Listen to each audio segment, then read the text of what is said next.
안녕하세요. 일본어 번역가 혜민입니다.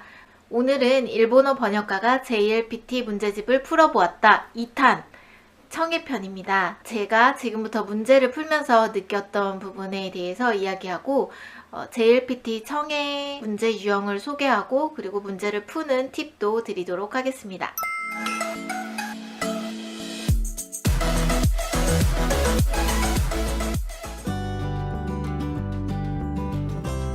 지난번에 이어서 YBM의 JLPT N2 모의고사 단기 완성 청해 파트를 풀어봤습니다. 청해는 32문제가 나오고요. 점수는 60점 만점입니다. 문자 어휘 문법이 60점, 독해가 60점, 청해가 60점으로 총 180점 만점인 건 다들 아시죠? 시험 시간은 50분입니다. 여기서 주의할 점, 마킹까지 50분이니까요. 한 문제가 끝날 때마다 바로바로 마킹을 하셔야 합니다. 나중에 마킹해야지 하고 문제지에만 표시하시면 큰일 납니다. 보기가 나와 있는 문제는 보기를 먼저 읽어주고 주요 단어에 밑줄을 쳐주세요. 보기가 없는 문제는 동그라미 1, 동그라미 2 이런 식으로 써서 나중에 하나씩 지워나가면 편합니다. 파트에 대한 설명을 하는 시간이나 문제가 넘어가는 텀을 이용해서 써주시면 되고요. 문제를 들으면서 메모는 필수인 거 아시죠?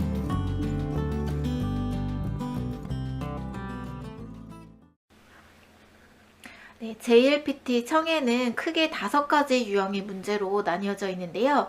첫 번째 문제는 과제 이해 문제입니다. 그래서 문제 설명을 보면 지시나 조언 등을 하고 있는 대화를 듣고 대화가 끝난 후에 어떤 행동을 취할지를 고르는 문제라고 나옵니다. 문제 1은 음성으로 문제가 먼저 나옵니다. 이때 포인트를 적어 놓으면 좋은데요. 보통 누구에 관한 문제인지를 파악해서 남자가 그 다음에 할 행동을 고르는 것인지 여자가 다음에 할 행동을 고르는 것인지를 듣고 저 같은 경우는 그냥 간단하게 한자로 남 아니면 여 이렇게만 써놓습니다. 만약에 문제가 두 사람이 이 대화가 끝난 뒤에 어떻게 할 것인가를 묻는 문제라면 저는 그냥 도스르라고 적어 놓습니다. 한국어로 적는 것보다 일본어 단어를 쓰는 게 더 빠를 때가 있더라고요. 한국어로 적자면 다음 정도가 편할까요? 다음에 할 행동을 묻는 문제다 해서 다음 아니면 일본어로 저처럼 도스루라고 적어 놓는데요. 본인이 알아보기 쉬운 걸로 기호를 만들어서 적어 놔도 좋을 것 같습니다. 문제 2는 포인트 이해 문제입니다. 이 문제는 어떤 거냐면 대화나 이야기를 듣고 포인트를 이해할 수 있는지를 묻는 문제. 네, 이 문제 역시 음성으로 질문이 먼저 나오고 특이하게도 보기를 읽을 시간을 주는데요. 일단 질문에 포인트를 적어놓고 보기의 포인트 단어에 밑줄을 쳐두면 좋습니다. 주로 나오는 거는 이유를 묻는 문제가 주로 나옵니다. 가장 중요한 건 누구의 말이 중요한지 문제의 포인트를 빨리 파악해서 그 사람이 하는 말에 집중을 하는 건데요. 다른 사람 A와 B가 있으면 보통 남녀로 나뉘어서 나오는데 다른 사람의 말은 문제를 푸는데 약간 헷갈리게 만들기 위한 도구 정도로 생각하시면 될 것 같아요. 그리고 문제 2의 특징은 자꾸 말을 바꾼다는 겁니다. 정보를 많이 줘서 헷갈리게 하는 거죠. 예를 들어서 남자와 여자가 대화를 나누고 있고 여자가 새로 이사를 갔어요. 남자가 물어봅니다.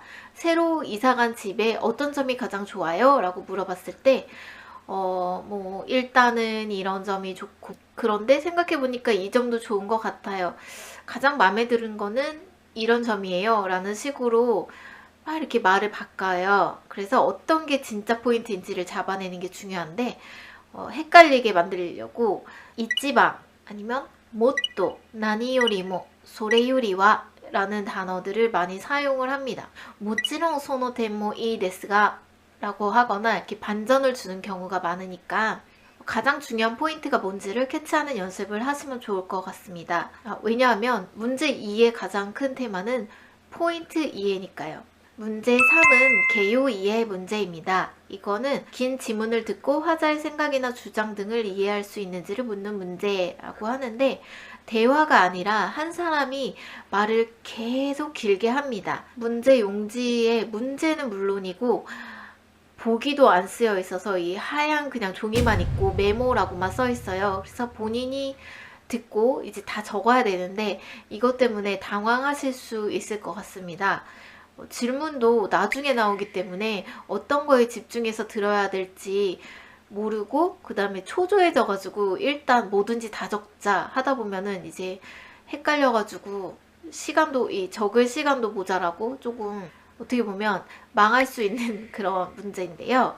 이 문제 3번은 너무 열심히 적으면 나중에 허무해질 수가 있는 문제입니다. 왜냐하면 화자의 생각이나 주장을 묻는 문제이기 때문에 전체적인 내용에 대한 질문이 나오기 때문에 큰 그림을 그리셔야 합니다. 예를 들어서 어떤 시설에 대한 설명을 하는데 며칠 날은 뭐 때문에 쉬고 공사 때문에 쉬고 며칠 날은 원래 정기 휴무라서 쉬고 며칠 날은 뭐 때문에 쉬고 이런 식으로 쉬는 날짜가 계속 나오면 사람이 초조해져 가지고 다 적습니다. 몇 월 며칠 무슨 요일 쉼, 몇 월 며칠 쉼, 뭐 때문에 쉼 이렇게 계속 적는데 문제는 이 아나운스의 주요 내용은 무엇입니까? 이렇게 나오고 정답이 이 시설의 휴일 이런 식으로 나오는 거죠. 그래서 큰 그림을 그리는 문제가 문제 3이 되겠습니다. 그리고 보기가 음성으로 나오기 때문에 나중에 이거는 1번은 확실히 아니야, 2번 조금 긴가민가한데 3번 이거 답인가? 2번이랑 헷갈리고 이렇게 하면 헷갈리는데 이미 이제 보기가 음성으로 지나가기 때문에 이미 상황이 종료된 경우가 있거든요. 그러다 보면 2번 3번 뭐지? 찍자 이렇게 되는데 보기에 포인트 단어를 적어 놓는 것도 좋은 방법입니다. 물론 모든 보기를 적을 시간은 없기 때문에 이건 진짜 아니야 하는 거는 그냥 지우고 넘어가시고 조금 헷갈릴 수 있겠다 하는 것만 보기에 포인트 단어를 밑에다가 살짝 적어주시고 나중에 두 개가 헷갈렸을 때 두 개를 비교해서 생각하면서 정답을 찾으시면 됩니다. 그리고 문제 4번은 즉시 응답 문제입니다. 이것은 짧은 발화를 듣고 그의 적절한 응답을 찾을 수 있는지를 묻는 문제. 문제 4는 역시 아무것도 안 나와 있는 깨끗한 종이만 있는데요. 짧은 대화를 할 수 있느냐, 적절한 대답을 할 수 있느냐를 묻는 문제로 굉장히 대화가 짧게 진행되기 때문에 적을 필요도 없고 적을 시간도 없습니다. 듣고 그냥 보기를 하나씩 지워가면 되는데 팁을 하나 드리자면 문제에 들렸던 단어가 보기에 나온다면 그것은 정답이 아닐 가능성이 아주 높다는, 만약에 1번이랑 3번이랑 막 헷갈리는데 1번의 문제에서 들렸던 단어가 나온다 하면 1번이 정답이 아닐 가능성이 높다는 뜻이죠. 이거는 오답을 유도하기 위한 함정일 가능성이 큽니다. 왜냐면 사람이 아무래도 들렸던 단어가 들리면 맞아 그 말 했었어 하고 그거를 찍게 돼 있거든요. 하지만 여러분은 꼭 피하시기를 바랍니다. 마지막으로 문제 5번은 종합적 이해 문제로 가장 난이도가 높은 부분인데요. 복수의 정보를 듣고 종합적으로 내용을 이해하는 문제. 긴 아나운스를 듣거나 긴 대화를 듣고 문제를 풀면 됩니다. 그리고 끝판왕인 마지막 문제는 긴 아나운스를 듣고 두 사람이 이에 대해서 나누는 대화를 들으면서 마지막으로 뭔가를 각자 선택을 하는데 이 남자는 뭘 선택했고 여자는 뭘 선택했는지를 고르는 문제가 나오거든요. 그래서 이 5번 종합적 이해 문제는 디테일한 부분까지 체크를 해야 되는 문제입니다. 그래서 메모가 정말 중요해요. 예를 들어서 끝판왕 문제를 한번 예를 들어 드리자면 관광 코스에 대한 긴 아나운스가 나옵니다. A 코스는 어디와 어디를 도는 코스로 어떤 장점이 있고 뭐 어떤 걸 원하시는 분들께 추천합니다. 뭐 B 코스는 어떤 루트를 돌고 이런 식으로 쭉 설명이 나온 다음에 남자와 여자가 대화를 나눕니다. 너는 어디를 가고 싶어? 꼭 남녀가 각기 다른 코스를 고르는데 이때 중요한 거는 정말 심플하게 나는 그럼 A 코스를 고를래, 혹은 나는 오다이버 투어를 할래, 혹은 나는 뭐 도쿄타워를 가는 투어를 할래 라고 말을 하지 않는다는 거죠. 나는 쇼핑도 하고 관광도 하고 싶으니까 역시 그쪽으로 가는 게 좋을 것 같아 라는 식으로 돌려서 표현을 합니다. 그렇기 때문에 앞에 나온 투어 코스에 대한 상세한 정보를 모르면은 문제를 풀기가 어렵겠죠. 그래서 메모가 매우 중요한 부분입니다. 네, 청해를 마무리하자면 청해는 음성으로 듣는 것이기 때문에 한번 음성이 재생된 다음에는 다시 들을 수가 없죠. 그렇기 때문에 메모가 굉장히 중요한데요. 메모를 하실 때에는 구구절절 다 적을 필요는 없고 포인트 단어를 캐치해서 적는 연습을 하시면 좋은데, 이때 뭐 일본어로 적는 게 좋을까요? 아니면 한국어로 적는 게 좋을까요? 라고 질문을 하시는 분들이 계신데, 본인이 빨리 적을 수 있고 알아보기 쉬운 걸로 적으시면 될 것 같아요.